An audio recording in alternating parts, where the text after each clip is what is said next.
Hello everyone, welcome to today's session. So आज हम बहुत ज़्यादा इम्पॉर्टेंट एक टॉपिक है हमारा, उसके बारे में कुछ जानेंगे। वही सेम टॉपिक है जो लास्ट वीडियो में हमने डिस्कस किया था। ये जो वीडियो है उसी के आगे से स्टार्ट हो रही है, मतलब ये जो पूरा सेशन है, यानी कि हियरिंग ऑडिटरी असेसमेंट वाला जो टॉपिक है, ये टॉपिक डेली कुछ कुछ वीडियोज़ में आएगा। ठीक है, जब तक इसके MCQ नहीं आ जाते समझ लेना कि यही वाला सेम टॉपिक अभी तक चल रहा है। ठीक है, as a special educator, teachers and future educator, it is very important for us to understand how hearing is addressed and how hearing loss is diagnosis and how these assessments help in educational planning. So basically जो भी हमने last video में discuss किया था ये उसकी आगे का ही पार्ट है। ठीक है, अगर किसी बच्चे को हियरिंग डिफ़िकल्टी है तो उसे अगर टाइम से पहले या फिर टाइम पर उसे पहचान लिया जाए तो उसकी स्पीच, लैंग्वेज और एकेडमिक डेवलपमेंट जो है ना वो काफ़ी हद तक ना इम्प्रूव किया जा सकता है। So let us begin with the first and most commonly hearing assessment test. ठीक है, तो पहला जो असेसमेंट टेस्ट है वो कौन सा है? पहला है प्योर टोन ऑडियोमेट्री। डेफिनेशन आपको यहाँ दी हुई है। Pure tone audiometry is a gold standard hearing test use to determine the softest sound a person can hear at the different frequency. ये बहुत ध्यान रखना है हमें कि होता क्या है इसके अंदर। हियरिंग जो टेस्ट है वो ये देखने के लिए होता है कि कितनी सॉफ्टेस्ट साउंड एक पर्सन जो हियर कर सकता है, सुन सकता है अलग अलग फ्रीक्वेंसी को। So it is a gold standard hearing test. इस टेस्ट का जो मेन मोटिव है ये पता लगाना होता है कि कोई व्यक्ति जो है कितनी धीमी आवाज़ कितनी फ्रीक्वेंसी पर सुन सकता है। During the procedure the patient wear headphones, different pure tones are presented, and whenever the patient hear a sound he or she responds by pressing a button और रेजिंग अ हैंड। ओके, यानी कि जब कभी procedure देखो यहाँ लिखा हुआ भी है, आप एक बार ध्यान से पढ़ लेते हैं।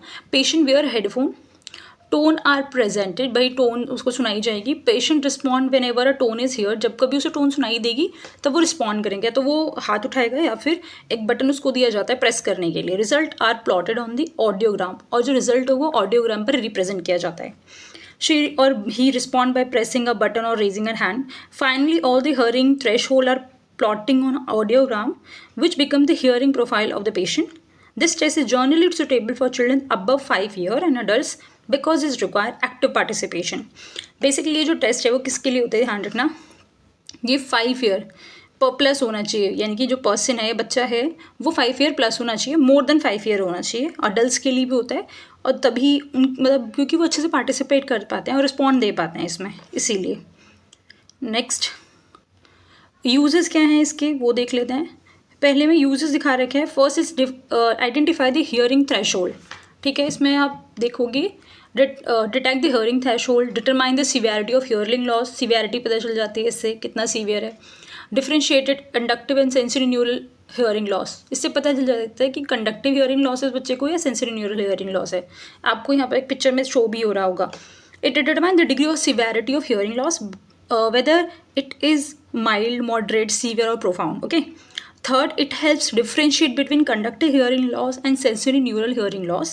This information help doctor, audiologist and special educator decide appropriate interventions like hearing aid therapy or classroom accommodation. Okay, in this picture you can say that there is a PTA machine, audiogram chart and child wearing headphone. Okay, this kind of responses he or she will give. Come to the next. अब इस वाली slide में हम देखेंगे टिम्पियोनिमेट्री and acoustic reflex क्या होता है। तो बेसिकली होता क्या है ये, अनलाइक द PTA जो भी हमने प्योर टोन ऑडियोमेट्री ऊपर पढ़ा था, these test evaluate the functioning of the middle ear. इसमें हम लोग मिडिल ईयर के बारे में लाइक चेकिंग करते हैं कि टिम्पेनोमेट्री हमने पढ़ा था ना, टिम्पैनिक मेम्ब्रेन होता है जिसे हम कान का पर्दा कहते हैं नॉर्मल लैंग्वेज में। Evaluate the function of the middle year by the measuring eardrum movement under the different air pressures. ठीक है, so in the tympanometry air pressure inside the ear canal is changed to observe how to eardrum moves. If the eardrum doesn't move properly it may indicate middle ear problems such as fluid accumulation or infection. अगर middle ear में functioning ठीक से नहीं हो रही है, हम ये चेक करते हैं कि मिडिल ईयर अगर ठीक से मूव नहीं कर रहा है तो इसमें क्या प्रॉब्लम है। मिडिल ईयर में या तो प्रॉब्लम होगी फ्लूइड की, या तो वहाँ पर लिक्विड होगा कुछ किसी तरह का, एक्यूमुलेशन हो सकती है और इन्फेक्शन भी हो सकता है। The second test is acoustic reflex. Acoustic reflex होता है सेकेंड वन. मेजर किया जाता है measures the contraction of the middle ear muscles in the response to loud sound. ये देखा जाता है इसमें कि जो आपके ईयर की मसल्स हैं वो लाउड साउंड पर कैसा मतलब लाइक रिस्पॉन्ड देती हैं, वो सारी चीज़ें. So measure whether the tiny muscle inside the middle ear contract in response to the loud sounds. These tests are objective and do not require verbal response from the patient. इसमें verbal response की requirement नहीं होती है, यानी कि ये properly machine से होते हैं सारे के सारे टेस्ट, और इसके अंदर रिस्पॉन्ड की प्रॉब्लम मतलब रिस्पॉन्ड की ज़रूरत नहीं होती है. जो क्लाइंट होता है या जो भी पर्सन है वो डॉक्टर अपने आप चेक कर लेता है इसमें. ठीक है, टिम्पैनोमेट्री और ओक्यूस्टिक रिफ्लेक्स दोनों ही अलग हैं. इसमें चेक किया जाता है ईयर ड्रम में कोई प्रॉब्लम तो नहीं है. ठीक है, वो अलग अलग लाइक एयर प्रेशर में कैसे मूव कर रहा है ईयर ड्रम. फिर इसके अंदर हम ये देखते हैं कि जो मसल है वो कितनी कॉन्ट्रैक्ट हो रही है. रिफ्लेक्स का मतलब आप ये चेक करते हो बिहेवियर कैसा है. Contraction of the middle ear muscles respond to loud noise. Loud noise में कैसा मतलब वो कर रही है, रिस्पॉन्ड कर रही है. ओके, तो अब आगे से देख लेते हैं क्लिनिकल इम्पॉर्टेंस क्या है इसकी. ठीक है, दे हेल्प देखो क्या क्या भाई इंपॉर्टेंस क्या है इसकी, पहले देख लेते हैं. Detect middle year infections, identifies fluid in the middle year, excessive Eustachian tube function. Eustachian tube function को भी मेजर किया जाता है. जिस भी बच्चे ने HI से हियरिंग इम्पेयरमेंट से स्पेशल B.Ed की है या फिर D.Ed की हुई है उनको इसके बारे में बहुत अच्छे से डिटेल में पता होगा. They help detect middle ear infection, fluid behind the ear drum and problem related to Eustachian tube. Eustachian tube मैंने आपको लास्ट जब ईयर ड्रम मतलब ईयर का डायग्राम हमने पढ़ा था उसमें बताया भी था मैंने. Early diagnosis prevent long term hearing problems and support timely medical treatment. अगर अर्ली मतलब टाइमली आप पता कर लो कि ईयर में प्रॉब्लम है तो मेडिकल ट्रीटमेंट देना ईजी हो जाता है. तो यहाँ पर आप इसे पॉज करके बहुत डिटेल में भी पढ़ सकते हो कि भाई यहाँ पर जो टेम्परोमेट्री डायग्राम है उसमें कैसे दिखाया गया कि अलग अलग फेस पर क्या क्या हो रहा है सारी चीज़ें. ठीक है, आगे देख लीजिए कि अलग अलग टाइप के एयर प्रेशर्स जो है वो कान के मतलब कान का जो प्रेशर वो है फंक्शन है वो अलग अलग एयर प्रेशर में कैसे काम कर रहा है वो सारी चीज़ें आपको इसमें दिख जाएंगी. ओके, आगे बढ़े. अब OAE और ABR auto acoustic emission auditory brain stem response, ये हमने पढ़ा था, याद होगा आई थिंक आपको. इसमें हमने देखा था कि हमारा जो ब्रेन है ये वाला, ये हमने पढ़ा भी था, याद होगा. इसमें 2 तरीके के थे इसके अंदर. ठीक है, 1 सेकेंड. तो अब ये वाली जो स्लाइड है इसमें हम देखेंगे OAE और ABR टेस्ट के बारे में. OAE क्या होता है? Otoacoustic emission, measure sound produced by cochlea. यानी कि हम इसमें ये देखेंगे कि कॉक्लिया जो है वो साउंड जो है मेजर किया जाएगा sound produce by cochlea. Cochlea का साउंड प्रोड्यूस करना. क्विक एंड पेनलेस, क्विक और पेनलेस होता है. Commonly use for the newborn screening, खास करके न्यूबॉर्न्स के लिए होता है, ये ध्यान रखना. It measure sound naturally produce by the cochlea. The test is quick, painless and mainly use for newborn hearing screening. On the other hand, second one is auditory brainstem response. ABR measure the electrical activity of the auditory nerves and brainstem. Electrodes are placed on the scalp and the child does not need to respond actively. This makes ABR especially useful for infant, young children or individuals who cannot participate in the behavioral hearing test. So remember, OAE check cochlear function. इसका काम क्या है? Cochlear मतलब function को check करने का basically. और उसके बाद while the ABR evaluates auditory nerves and brain stem pathway. हमने इसमें पढ़ा भी था कि जो हमारी नर्व होती है यानी कि जो हमारी ऑडिटरी नर्व है वो ठीक से फंक्शन कर रही है या नहीं कर रही है. तो it measure electrical activity auditory nerves में और ब्रेन का क्या मतलब रिस्पॉन्ड है वो सारी चीज़ें. इलेक्ट्रोड जो होते हैं वो प्लेस किए जाते हैं स्कैल्प के साथ में. आप एक बार गूगल करके इसके पिक्चर देख सकते हो. इसमें एक पर्सन होगा जिसके सर पे एक छोटे कुछ इलेक्ट्रोड्स लगाए जाएंगे जिससे चेक किया जाता है कि जो फ्रिक्वेंसी है मतलब ब्रेन तक इलेक्ट्रिक सिग्नल पहुंच रहे नहीं. यूज़फुल फॉर इन्फेंट्स, छोटे बच्चों के लिए होता है. कि children who can not respond behaviourally, मतलब अगर ऐसे बच्चे जो बिहेवियरली रिस्पॉन्ड नहीं कर सकते ये उनके लिए भी है. सो ऑलवेज रिमेंबर, दोनों में डिफरेंस है काफ़ी सारा. पहला है ये सिर्फ कॉक्लिया के फंक्शन को देखता है और इसके अंदर हम ऑडिटरी नर्व्स की चेकिंग करते हैं. ठीक है, आगे अब यहाँ पर ये देख लेंगे कि अलग अलग रिस्क फैक्टर्स हैं। देखो यहाँ पे कंपैरिजन टेबल मैंने आपको दिखा भी रखी है। इस कंपैरिजन टेबल में आप देख सकते हो यहाँ OAE ऑक्यूस्टिक ओमिशन की ऑटो अक्यूस्टिक ओमिशन की मशीन दी हुई है और यहाँ ऑडिटरी ब्रेन स्टेम रिस्पॉन्स की मशीन दी है। आप इसको पॉज करके बहुत अच्छे से आराम से पढ़ सकते हो। ठीक है, आगे चल लेते हैं एक बार।